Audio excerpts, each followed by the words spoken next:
Olá pessoal, esse vídeo é para as pessoas que estão interessadas em saber o que é mocks ou se aprofundar nesse conceito, né? E a gente vai fazer aqui uma sequência, né? Começar primeiro hoje conceitualmente e depois vamos cair em campo e fazer um projeto utilizando mocks. Meu nome é Rodrigo Vilar, sou professor na Universidade Federal da Paraíba, na área de desenvolvimento de software. Tá aí meu e-mail, quem quiser tirar qualquer dúvida, você pode também no YouTube escrever um comentário, fazer alguma sugestão de melhoria, e a gente vai sempre compartilhando o conhecimento que a gente vai adquirindo. Bem, mocks. Mocks é um tema bem interessante, né? Porque na hora que a gente vai testar software, existem situações que são complicadas, né? Existem componentes de software que são difíceis de nós reproduzirmos o comportamento ou de controlarmos, né, para que o nosso teste saia exatamente como a gente espera. Então eu tenho aqui um exemplo que foi um projeto numa das minhas disciplinas. Eu sempre deixo os alunos com um tema livre para eles escolherem, né, o que eles querem desenvolver, desde que eles façam o teste e o código bem feito. E um dos alunos me chegou com um jogo de forca. E aí estava aqui, por exemplo, 3 cenários de teste. Né, ele queria fazer um teste onde acertava uma letra, né, o sistema aleatoriamente ele escolhia uma palavra e o usuário acertava apenas uma letra dessa palavra, como é que o sistema ia se comportar. Outra forma, quando o usuário não acertava nenhuma letra, né, então o cara seria enforcado. Nos dois casos ele seria enforcado, né, acertando uma letra só ou acertando nada. E quando ele acertasse tudo, aí ele era anunciado como vencedor do jogo. Esse era o teste, serão alguns cenários de teste. E para isso ele precisava invocar a classe jogo, que era quem realmente fazia a lógica, toda a lógica desses cenários. A classe jogo basicamente tinha 2 métodos, que era o primeiro para selecionar uma nova palavra, né? Então ele retornava um inteiro com a quantidade de letras que tinha essa palavra selecionada. Então, por exemplo, tinha 10 letras, né? Aí o cara ia chutando as letras, as próximas letras, com esse outro método chamado sugerir letra, que recebia um char da letra que o cara estava sugerindo. Qual é o problema aqui? O problema é que a gente não sabe, devido à aleatoriedade do jogo, né, a gente não sabe qual é a próxima palavra que vai vir. Então, como é que eu vou conseguir fazer esse teste que acerta uma letra se eu não sei qual? Será que essa palavra vai vir só com vá vogal A? Será que vai vir, sei lá, Arnold Schwarzenegger? Vai ser a palavra. Então, fica complicado, né? É complicado trabalhar com componentes aleatórios. A gente teria que remover do jogo essa aleatoriedade e também e controlar qual seria a palavra que seria sugerida para o teste. Então, esse é o primeiro exemplo que eu mostro a vocês, onde o mock poderia entrar para facilitar a nossa vida. Senão seria impossível, né, testar o jogo da forca. Vamos ver aqui outro cenário que eu bolei aqui para vocês. Também bastante interessante. Digamos que nós estamos fazendo um sistema de alarme, né, que ele fica fazendo medições e devido a cada medição que ele faz, ele toma uma reação. Então, por exemplo, se ele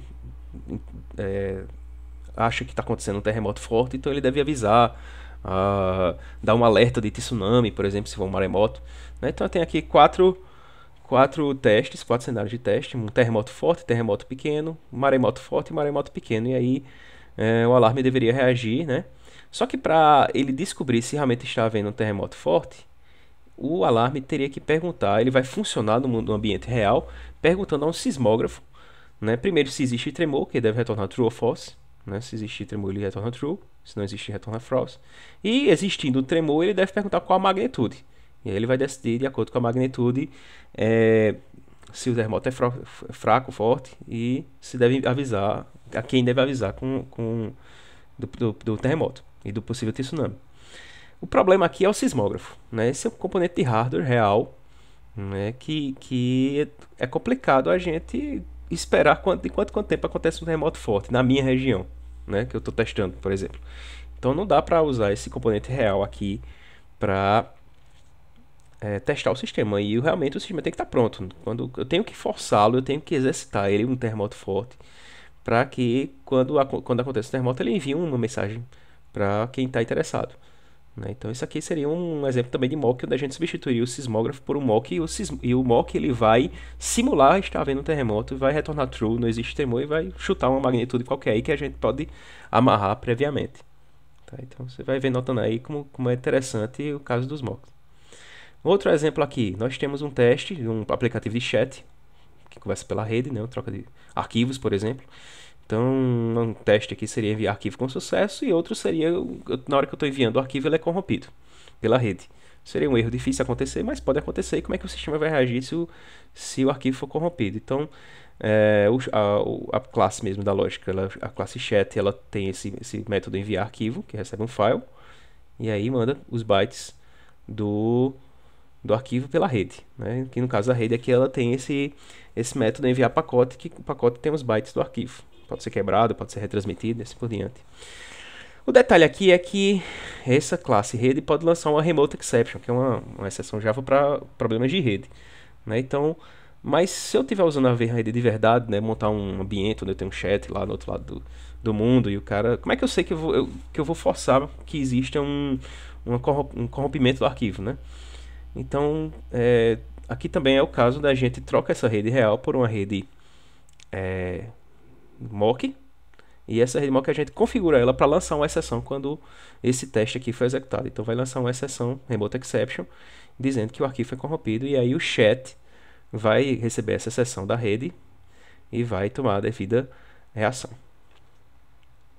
Mais um cenário aqui bem utilizado para mocks. Esse aqui é o caso de um sistemazinho de informação simples para uma loja. E a gente vai cadastrar um cliente 1, né? Um cliente qualquer, José, com CPF e tal. E a gente cria aqui o cliente e envia o cliente para a loja, né? Que recebe um objeto assim, cliente, um bin aqui, para cadastrar o cliente e repassa para o DAO, que vai salvar esse cliente do banco de dados, que trabalha com inserts, né? Updates, selects, trabalha com SQL. O problema está nesse banco de dados aqui. A gente sabe que uma operação em banco de dados ela é muito mais lenta que uma operação em memória. Então o que a gente pode fazer? A gente cria um mock do banco de dados que vai fazer as operações em memória, não vai fazer as operações em arquivo, em banco de dados real. Né? E com isso a gente consegue manter a velocidade dos testes.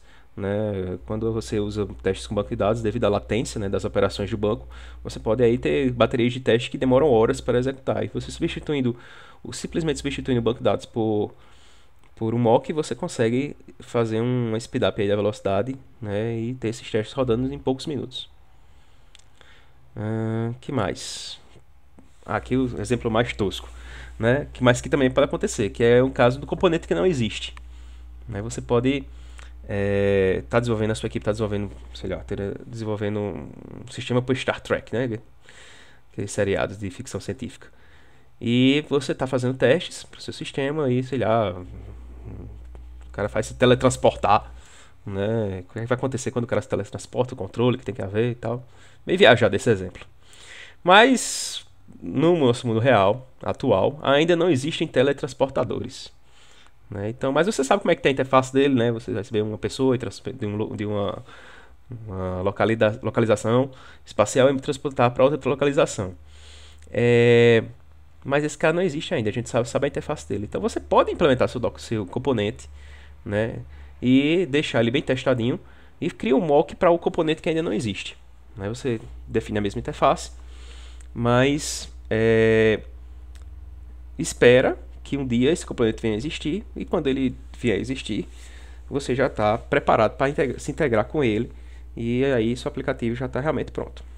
Então, depois de dar todos esses exemplos, né, realmente eu espero ter motivado a vocês a entenderem como o mock é importante para os testes, né, como realmente ele facilita muitas coisas, e a gente vai especificamente nessas aulas utilizar o Mockito. Tem uma syntaxe bem legal para trabalhar com mocks em Java, certo? E antes de encerrar esse primeiro vídeo, eu já queria deixar pronto todo o ambiente aqui para a gente começar a trabalhar, não só com mocks, né, mas eu já vou impor aqui boas práticas. A gente vai usar controle de versão, vamos usar a Maven também para nos ajudar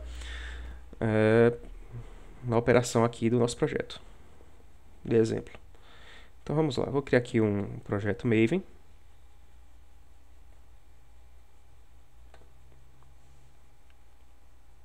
A gente vai usar nessas videoaulas um sistema de alarme, como aquele de terremotos que eu falei no exemplo. Tá? Aqui do Quick Start mesmo, do Maven. Então vamos lá. com.terremoto. E vai ser um alarme de terremotos. versão 001. Ok. Finalizamos e vamos ver aqui o alarme sendo criado. O Maven está trabalhando. Tá aqui o projeto em alarme, projeto Maven. Ok. O Maven ele cria duas classes exemplos, um app e um app teste. Eu vou renomeá-las para alarme e alarme teste.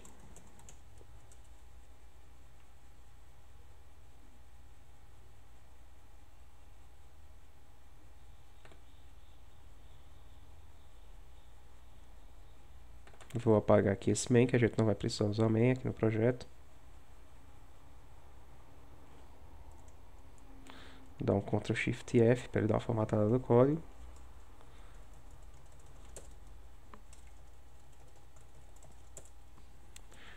E por fim vamos trabalhar na classe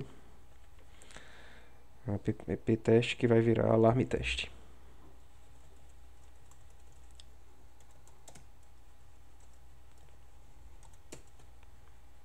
Você pode ir fazendo isso também aí no seu código.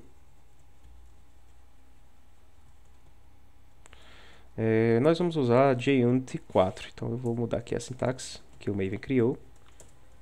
Vou tirar aqui os métodos que não são necessários. Os imports também. E vamos trocar aqui. Para trocar isso no projeto Maven, para atualizar, a gente, além de atualizar a versão do JUnit para 4, a gente tem que colocar o Mockito também, que é muito fácil colocar o Mockito no Maven. Então vamos aqui abrir o nosso .xml, que é o arquivo de configuração do projeto Maven. Na parte das dependências, a gente atualiza aqui para trabalhar com JUnit 4.11. E também vamos declarar outra dependência. Vou copiar aqui e declarar uma dependência para o Mockito, que já vai baixar e instalar. O grupo ID do Mockito no Maven é org.mockito. E o Artifact ID a gente vai baixar um jar que tem tudo que o Mockito tem de dependência. Tem o próprio Mockito e as dependências dele. Mockito-all. E a versão é a 1.9.5, a última versão. Então, ela também é no escopo de teste, essa dependência. Então, tá aí. A gente vai ver aqui nas dependências Maven que ele vai atualizar o JUnit 4.11 e vai baixar o Mockito. Deixa o Maven trabalhar.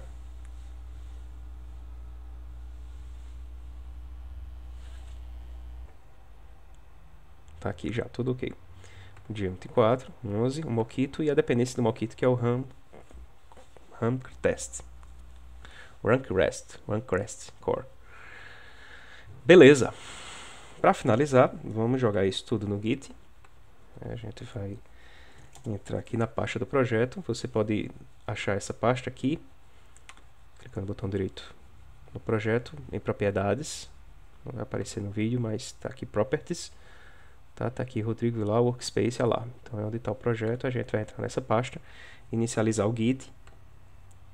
CD Workspace Alarme. Então, faço aqui um git init. Então agora está criado o repositório. Se a gente fizer um git status, a gente vai ver as pastas que fazem parte do projeto e arquivos. Nem todas interessam mandar para o controle de versão. Então vamos criar um arquivo chamado .gitignore. Estou usando o Vim para isso, e para inserir eu vou colar aquilo que eu selecionei na tela do status. Então quais são os arquivos que não me interessam? O .classpath, que varia de máquina para máquina, não interessa, nem o .project, nem o .setting, são arquivos do Eclipse. O .xml e o src nos interessam sim, porque é o arquivo de configuração Maven e é o código fonte. E a pasta target não interessa, porque é onde a pasta temporária do Maven trabalha. Então vou sair aqui ESC, aperto o DD para apagar a linha, que não nos interessa. E aí vai ser essas quatro coisas que o Git vai ignorar, não vai enviar para o controle de versão. ESC WQ, e aí o arquivo está salvo. Se nós fizermos agora o git status, vamos ver que O Git agora está olhando para apenas três coisas. O Git ignore, que a gente acabou de criar, o .xml, que é a configuração do Maven, e o src, que tem o código-fonte. Para adicionar, a gente faz git add ponto, adiciona todos esses arquivos, vê o status novamente, agora a gente vê o que é que está selecionado para o próximo commit. Agora fazemos o commit, dizendo a mensagem que é, por exemplo, versão inicial do projeto. Projeto Alarme. Ok. Além disso, nós vamos mandar esse código para o GitHub. Vamos lá no GitHub.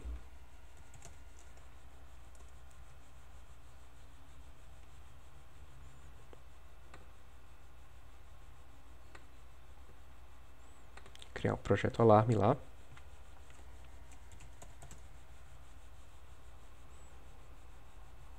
E aí nós criamos o repositório. Tem as dicas aqui do que fazer. Como a gente já inicializou o repositório localmente, basta agora adicionar, cadastrar o GitHub como origem do nosso projeto Git local. Só colar esse comando que ele sugere ali. E depois disso a gente envia os commits para o GitHub através do comando push.